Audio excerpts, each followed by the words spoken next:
Hello and welcome to Witchy Woman Podcast. I am your host, DaNae Sweet, and this is episode 107.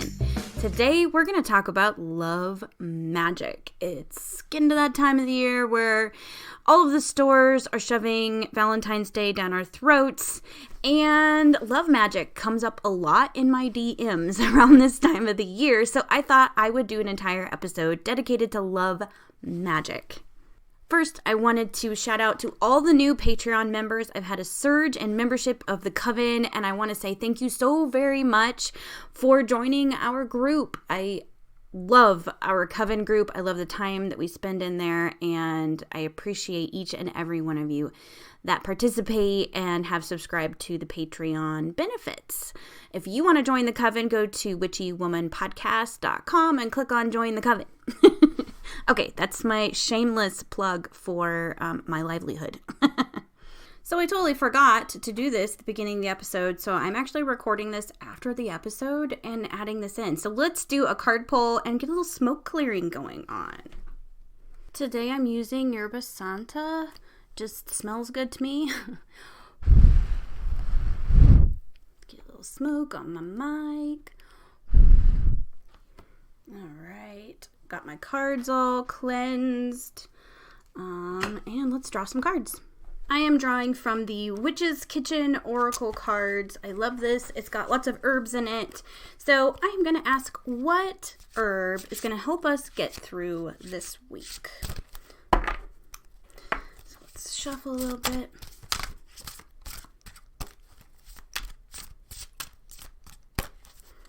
I'm going to cut once. Pull them a card. Okay, I got mustard. So mustard, I mean, it's in the biblical stories for faith and represents, that tiny seed of faith being everything.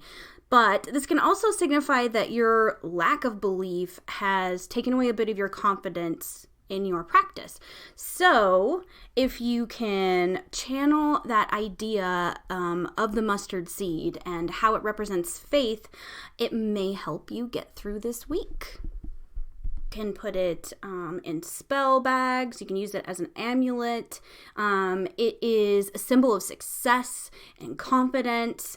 It is pretty pungent. It's got a nice scent to it.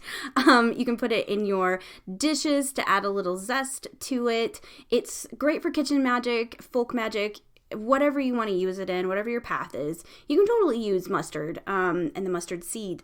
So basically it's saying it's time to trust you and yourself and your faith and your path, okay?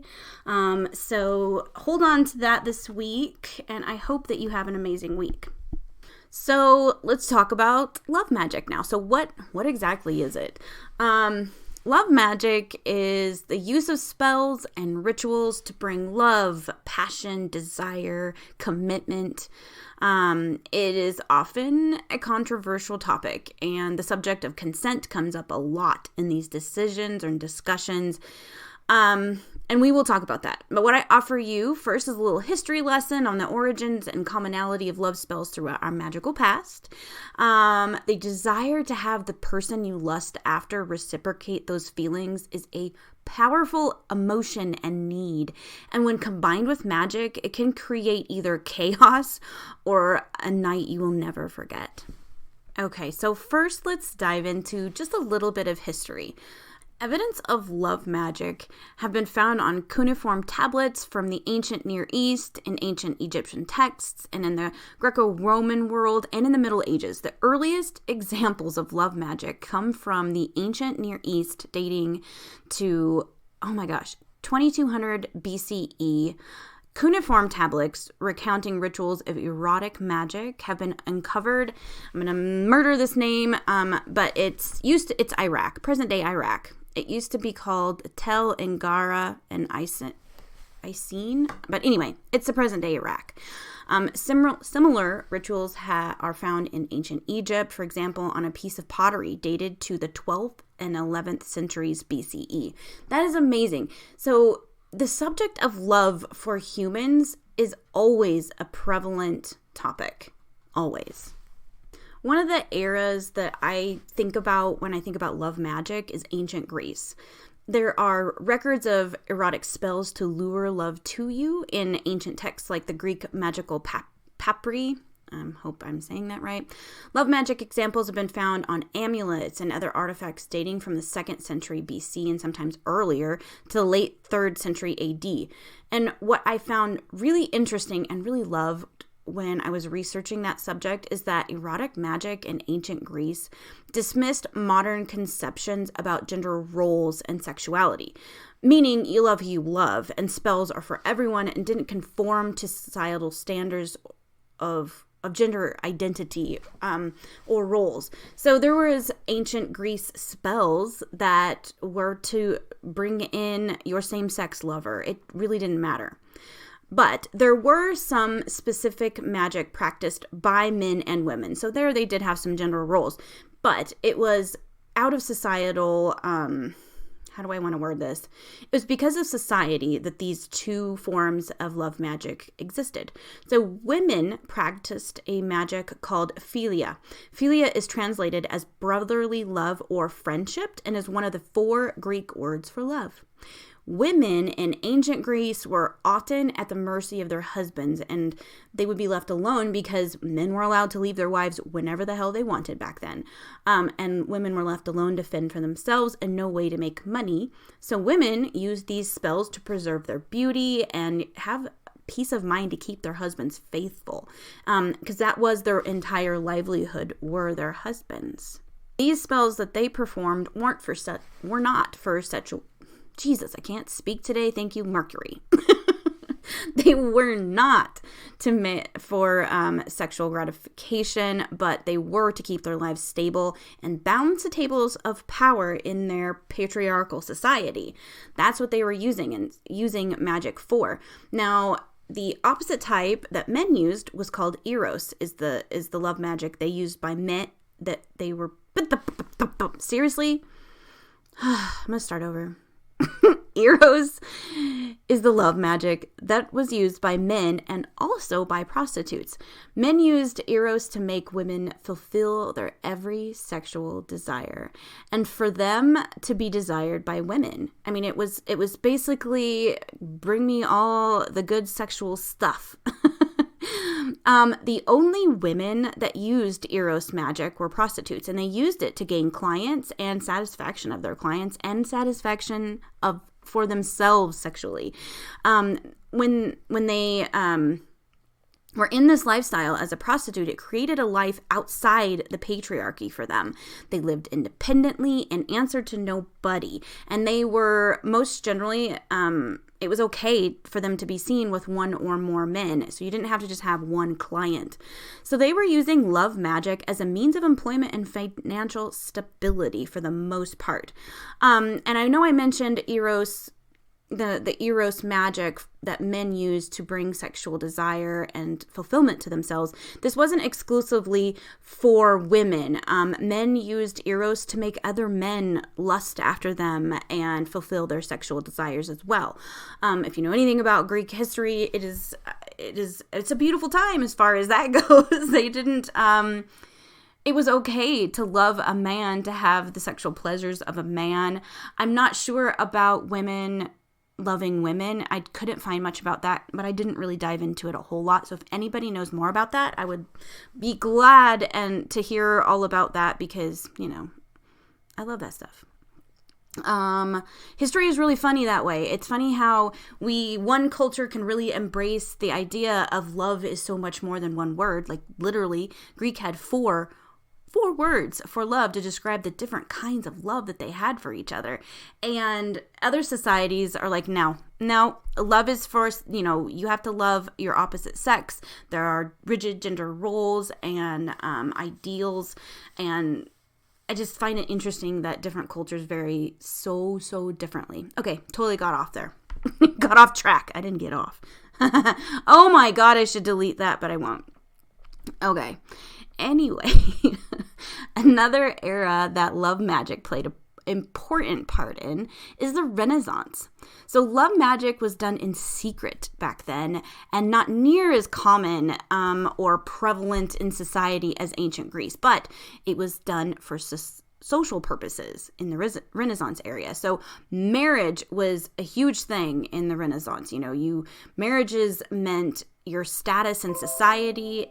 Okay, that was my computer saying you need to upgrade or to install some stupid patch, or I don't know. Anyway, that's away now. So we're going to go back to the Renaissance era. So love magic, it was a way for you to secure social status. So what does that mean? So in this era, Christianity became really prominent and made its way into love practices. So it was common for if you wanted to love or to marry a man out of your status, you could do love magic to gain the love and secure a bigger or higher societal place for yourself. So they even found, so this is what I found funny. So in Christianity, they kind of melded love magic into it at this time. So you would find scrolls, poppets, spell candles, and things like that hidden in churches in the Renaissance era. So love magic was often performed while lighting a religious or holy candle, and both pagan and Christians performed love magic during this time. And I found that really interesting that it kind of, the Christians were like, well, I still like this pagan stuff if it benefits me, so I'm going to do it. But in secret, because I don't want anybody to think that I'm a heathen. I know there's a lot more times in our history as humans that love magic was a big part of, but I'm just hitting on a few because if I talked about them all, this would be like a 2-hour episode, and I could probably, it would end up like some kind of thesis. But I do not want to do that. If you are interested in more history and love magic, I can direct you to a lot of different sites that talk about that. So I want to switch gears here and talk about love magic in our entertainment and art. You're going to see a lot of different instances throughout our history that have love spells in like movies and plays and things like that. And one of the most popular earliest example of a love spell in a play was in the beginning of the 17th century with Shakespeare's A Midsummer Night's Dream. They have a potion, a love potion in there made from the juice of a flower. And I think that's beautiful. In 1868, in Little Women, the girls in the book, the sisters perform a play called The Witch's Curse, an operatic tragedy that includes a love potion in it.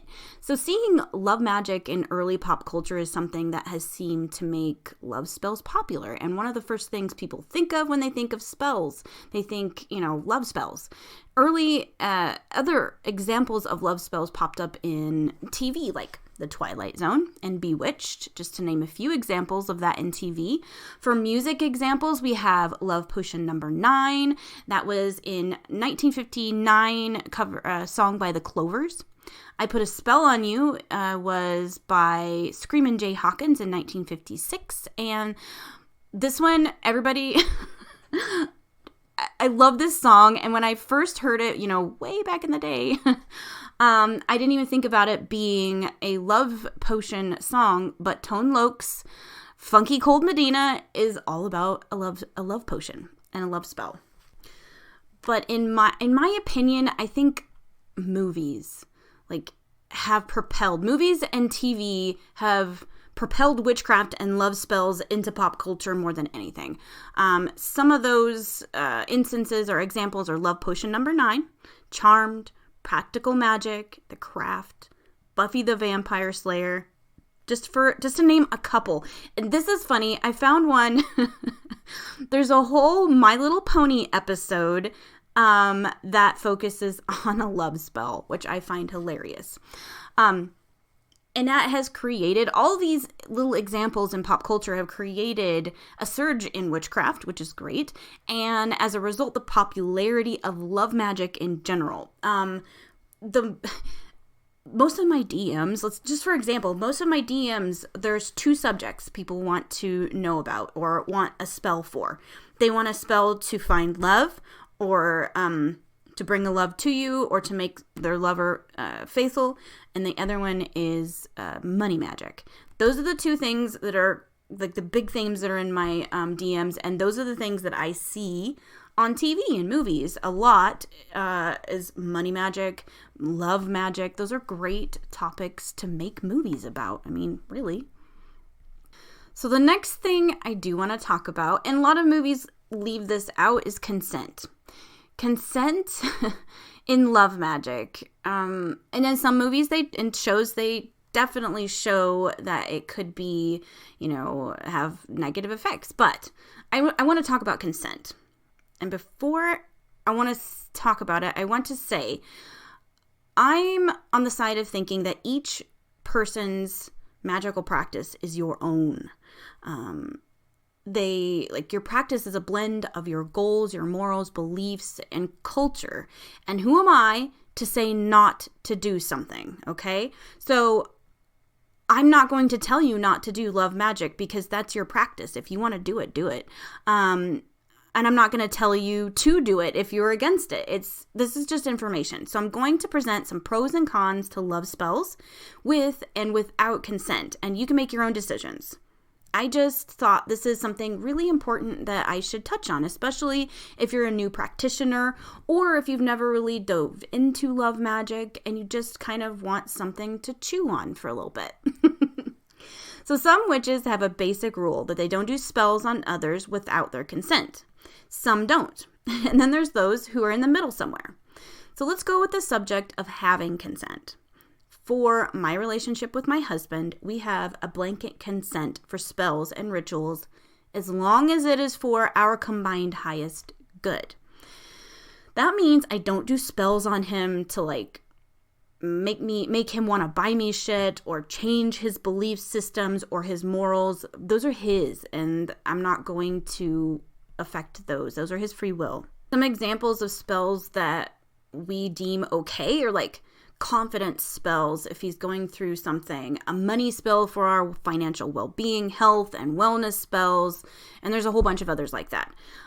Also, just a general endurance spell for love. So that example would be like a little spell bag under his pillow that had rose and lavender and carnelian for passion and rose quartz for romantic love, that kind of thing. We both have those it's under our bed. But that kind of thing, just to promote that kind of energy in our bedroom, that is something that we both consent to, is to have that in our room.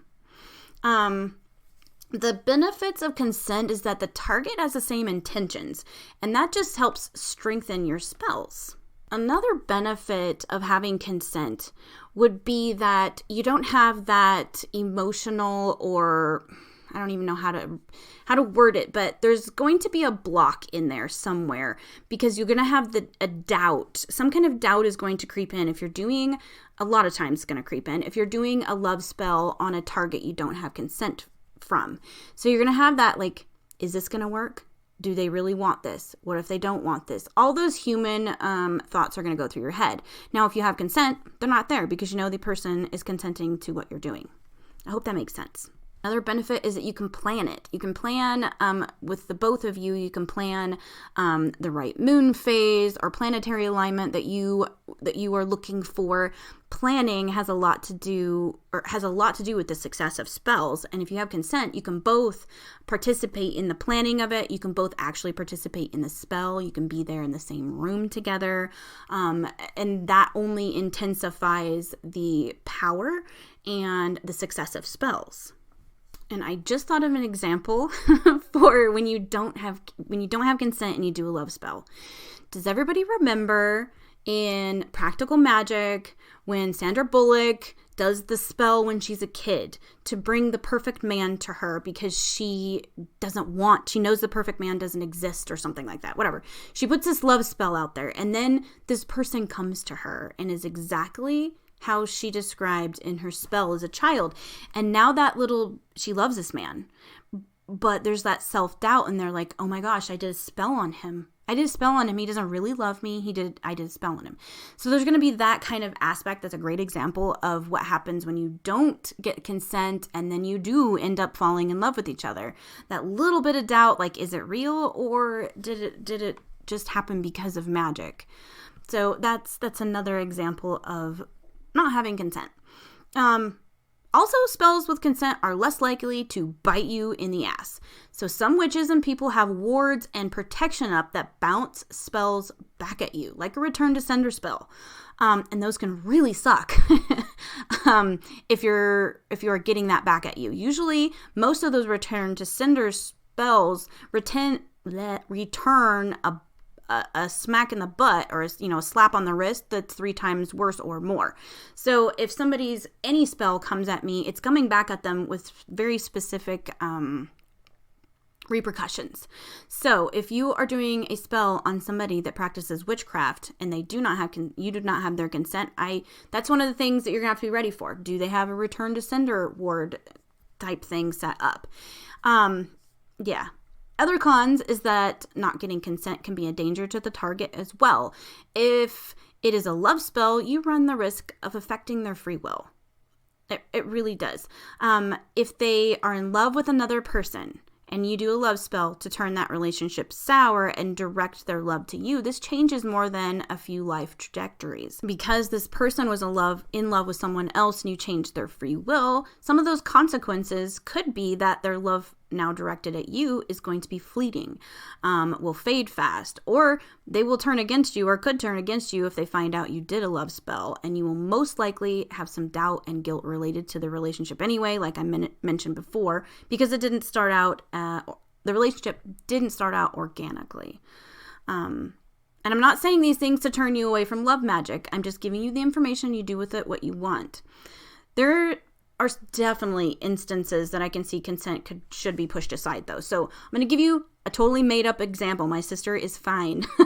But if my sister was in an abusive relationship and refused to leave and professed her love to him, and her life or my niece's life was in danger, I would not hesitate to intervene magically if all the mundane things were failing her.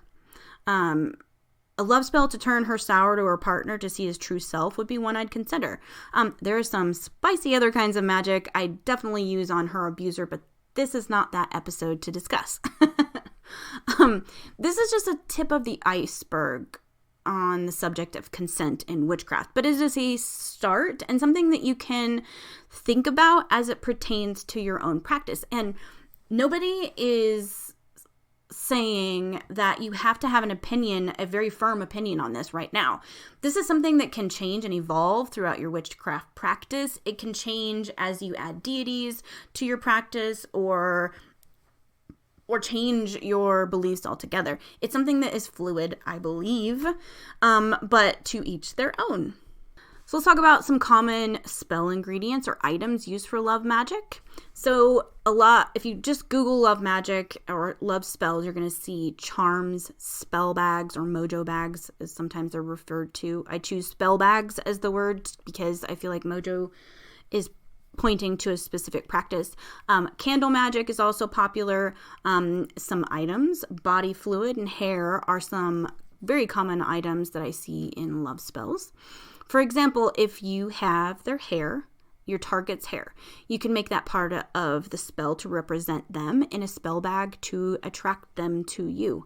Some folk magic spells are grinding up your fingernails and hair and bodily fluids and adding that mixture to your target's tea, coffee, food, whatever, to attract them to you. We see this example in the movie Midsummer when the maiden puts her pubic hair and menstrual blood in a man's drink to make him lust for her, which ends in a very strange sex ritual as a result of the spell. And if you haven't seen this movie, I'm going to give a little spoiler alert here. So fast forward, 10 or 15 seconds. Anyway, so one of the consequences of said love spell, when he has sex with her, his girlfriend finds out and sees this whole thing happening and is really fucking pissed. And she ends up being able to see him burnt alive. And I don't know what is the perfect example. Like, I'm not condoning violence. Please do not burn people that cheat on you. But in a movie setting, to me, it was quite satisfying. My husband, on the other hand, he was watching this whole movie like, what the fuck am I even watching? I found it highly entertaining. I loved the movie. It was definitely gory and weird at some points, but I thought it was a great example of what can happen if you do a love spell, or if you fall victim to a love spell. Maybe you get paralyzed in a bear suit and burned alive. Just saying. Okay, enough about that. Binding someone to you is another ritual that can be done with candles and the optional addition of a picture of your target to this ritual. I'm not going to go into details with this, but I wanted to bring that subject up so that you are aware that it is a spell people do. You decide for yourself if it like vibes with your ethics of your practice or not. So I want to talk about some spell ingredients some more. So chocolate is something that is like shoved down our throats by retail companies for Valentine's Day. Like, I've been seeing Valentine's shit in stores since December. It's ridiculous. Dude, I love chocolate, but really, can we just have one holiday at a time? Anyway, so chocolate is often thought of as an aphrodisiac, and honestly for good reason. So chocolate contains both serotonin and phenylethylamine. I think that's how you say it. Anyway, they're both mood elevators. It makes you, pumps a little energy into your system for that special night. Flowers such as rose, jasmine, and especially Damiana. You'll see Damiana or Ternera diffusa is the real name of it. But anyway, you're going to find that in love spells, especially ones connected with Lilith. I bought some absolute of the Damiana flower, and it smells so damn good. So good that I had to get seeds and start to grow my own.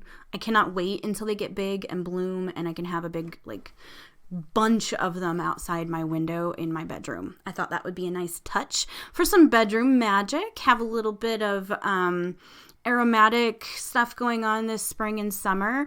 I also have some jasmine that is growing right now inside that I plan on planting outside my window as well of my bedroom.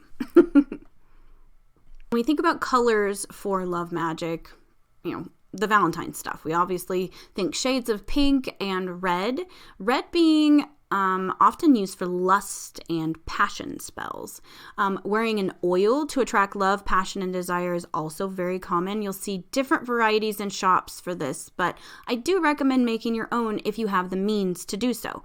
Find what oils that make you feel sexy and passionate and powerful. When you feel that way, you're emanating that to others, and that makes you like just that energy of you feeling, your damn sexy self is going to attract people in general. For me, that's sandalwood blended with some other oils that I love. It makes for an amazing date night scent, sure to end up in the bedroom. You can charge your oil blend in a bed of rose quartz, carnelian, and other crystals and herbs that represent your intention, whether it be love or lust or both. Wearing a charm in the form of jewelry is another way to do love magic. You can spell a piece of jewelry for you to wear to open up your heart to love, to bring love to you, to bring you sexual, why can't I say sexual today without like slurring it? Sexual satisfaction, or instill faithfulness in a partner. You can also charm a piece of jewelry for your partner or for your target, making it a charm for them to feel attracted and love you. So I know there's ethics involved with that, but you decide what you want to do. I thought I would just kind of mention some of the stuff that I do in my own relationship and home. for love magic and lust magic as well. So I already mentioned the little spell bags that are under our bed.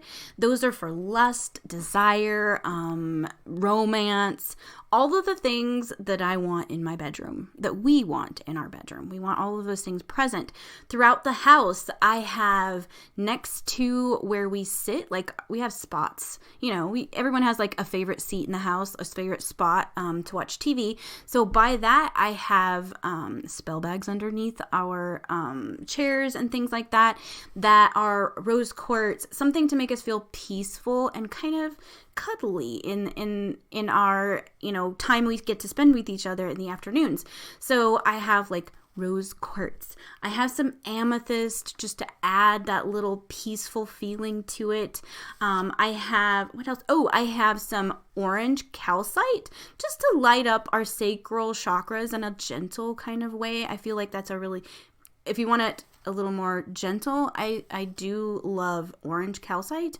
If you want a pop of passion, like just a punch of that stuff, carnelian is amazing for desire. But for the living room, I just want a general feel of peace and love and romance and playfulness. And for playfulness, I really, really love having a little citrine in there, some yellow appetite, stuff that kind of raises that solar plexus energy as well, but not a ton, just a gentle overall feeling. I like that feeling in my home.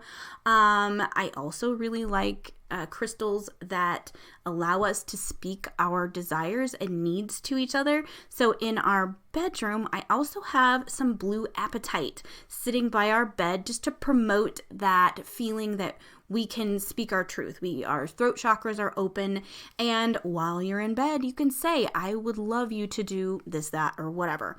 I think that is an important part of a relationship, and love magic is to be able to say what we feel and what we need. I love to use kitchen magic. So if I am feeling like, if we're going to have a date night or if we have a specific night for sexy times, I usually cook with something that's going to promote that kind of feeling. So I am going to cook with a dessert or maybe a drink with some cinnamon in it, maybe a little nutmeg just to fire up that sacral chakra and the sensual feelings.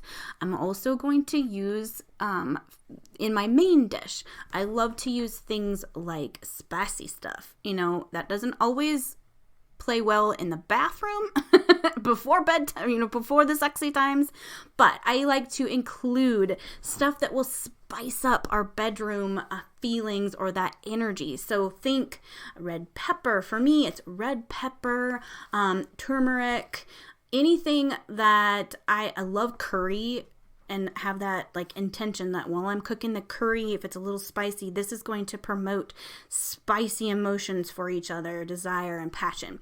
So whatever you're cooking, if you don't have the ingredients that you feel you need, you can always just, with the intention while you cook, be like, I'm stirring this with the intention that as we eat this beautiful food, our love for each other and desire and lust will also ignite. Things like that are really easy to do and don't take up very much time while you're actually cooking. Another thing that we did is actually a hand fasting. So for our wedding ceremony, we did a hand fasting. This is a pagan tradition. I'm not going to pin it down to any particular path, but we felt we wanted a hand fasting because neither one of us are Christians.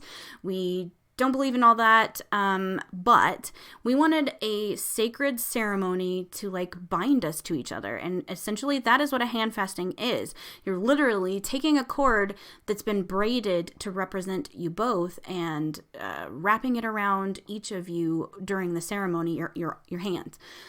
Something else that I do is, like I mentioned before, I have a specific oil that I use when I am wanting the sexy times. I put this oil on. It makes me feel empowered. And he can read that energy as soon as he walks in the door. He's like, ooh. Also, he is associated that smell with the sexy times. So if he smells that, he doesn't even have to ask me if that's what I want to do later. He just is like, oh, I smell that. Yay. So you may want to try that. It's a great way to not have to say it, especially if you're not feeling confident enough to actually ask for what you want. You can wear that oil, and eventually they're going to associate that with the sexy times. And another thing that I do is, everybody has down times in your relationship, especially if you've been together very long at all. What is this, 8 years for us? So there are times where I'm like, God, you're annoying the shit out of me, and there's like no romance feelings. I mean, I love him, but I'm like, we've been in quarantine. I've been in quarantine forever. So it seems like. So you get on each other's nerves. A lot of the little things that you do for each other, like hold your hand or, cuddle, those kind of things fall by the wayside when you're in like a dip. I call it a dip, just a dip. It's going to come back up. But anyway, I will clear my home and use energy, smoke clearing and smoke magic to help elevate those feelings of love and raise to that vibration of your heart chakra. So what I mean by that is I love to burn rose, jasmine flowers, lavender buds. I will diffuse oils that promote love and romance and connection. So again, rose absolute, jasmine. What else do I have? The Damiana oil smells amazing. I love to do that. And also frankincense. I don't like to mix frankincense with those in particular because it smells funny. But frankincense is a great all together kind of raise the vibe oil if you do have that. And I just want to preface all the oil stuff. Be careful if you have pets. Make sure you do your research on which oils are safe to diffuse if you have certain pets. So look it up before you diffuse it, if that's what thing you want to do. So all of those things help integrate my magical practice into our romance, like our relationship. And it makes me feel connected to my magic. And it helps connect all of the parts of who I am and what I experience to my magical practice. So our relationship, our love, our lust, our desire, our financial well-being, our safety, our wellness, everything that is our mundane life to me is connected to my magical life. And that makes my life better. This is just my way of doing things, but having that all connected makes me feel empowered and confident. I don't always feel confident and empowered, but having my practice to lean on when I'm feeling less than is priceless to me. And I would be remiss if I did not mention sex magic. Sex magic is a powerful way to create love magic, but I have a whole episode for sex magic later. I just wanted to throw it out there that sex magic is a real thing. And I also want to say that there are many closed practices that have love magic, lust, all that the good kind of magic that we're talking about today, and I have not spoken of them in this episode because they are closed practices, and I'd prefer someone that practices these specific paths to speak on it rather than just me regurgitating information about their practice when I have no actual personal reference to speak about it. So if you are interested in a specific path, a specific practice, you can DM me or email me or whatever, and I will try to find a practitioner that is part of that closed practice for you to connect with. I wanted to throw that out there because I am not knowledgeable in all of the paths. Just my own is the one that I can speak experience from. So I'm not saying that any of these other things or closed practices aren't interesting or that they aren't worthy of an episode, because they totally are. I'm not a member of those practices, and I don't feel like it would be right for me to sit here and talk about their practice like it's my own. So DM me if you want to know about a particular one. I just want to throw that out there. DM me and I will do my best to find somebody that can actually speak from experience to you about these practices. What I can speak on is the next thing. Let's talk about petitioning a deity for assistance in carrying out your love spells, lust or faithfulness spells, whatever it is. I think we should talk about it. So there are deities that are pretty popular for this. I'm just going to name a couple. It's like Aphrodite, Eros, and Cupid are some you're going to see a lot associated with love and lust and love magic. And there's nothing wrong with working with them. I want to say that because they're popular, they're not valid. They're totally valid. But if you do have a deity that you work with and you have a deep relationship with, there's nothing that prohibits you from petitioning their help in love magic, even if their main, correspondences are not love magic. If you have a beautiful relationship with a deity, and you add them to your love magic, that creates a very potent aspect to your practice, especially if you have a very strong relationship with that deity. All too often, I see on social media and different platforms people saying, I need a deity to help me with XYZ. I already work with this one, but they're not usually an expert or known for being an expert in, let's just say, love magic. Who do I work with?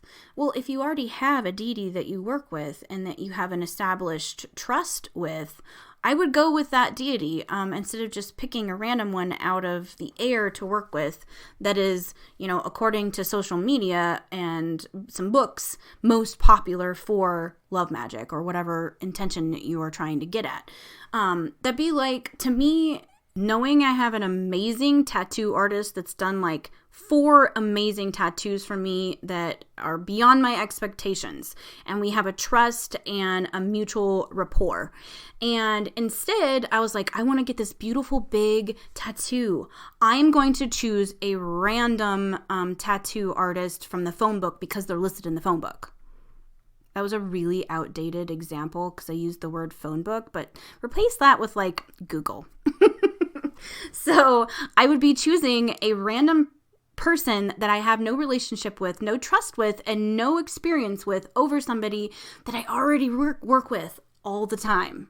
That may not be the best example, but this is the only one that could come to my head at the moment. So, work with people you trust. You work with deities you trust. I think rapport and experience trump any kind of reference from online or book that you can read about a particular deity. So, I'll get off that soapbox now. I really hope that this episode gave you something to chew on for a bit. I wanted you to hear about a little bit of the history so that you knew that love magic is a thing, and it's been a thing in humanity, in the existence of humans for a very, very long time. Love is the most prevalent theme in so many things. Love can spark a war. It can make your life amazing or make your life shitty. It can do so many things to us as humans. There's no wonder that love magic is super popular. There was a little appearance, a little cameo of Pablo barking in the background. So he says, hey. I thought I would drop a little hint. I know I mentioned probably mid-January on my Instagram page that I would be revealing a new offering that I will be offering you guys. So I thought I'd drop a little hint here as to what it is. So part of what I will be offering will assist you in recognizing blocks in your practice. That's all I'm going to give you right now. But I am really excited about this. It's taking me like 6 months to get this all organized how I want it, and the timing has to be perfect for me, and I'm not ready to release it yet, but I thought I would let a little hint slip this episode. And that's all I've got for you this week. So until next time, stay witchy. Bye-bye.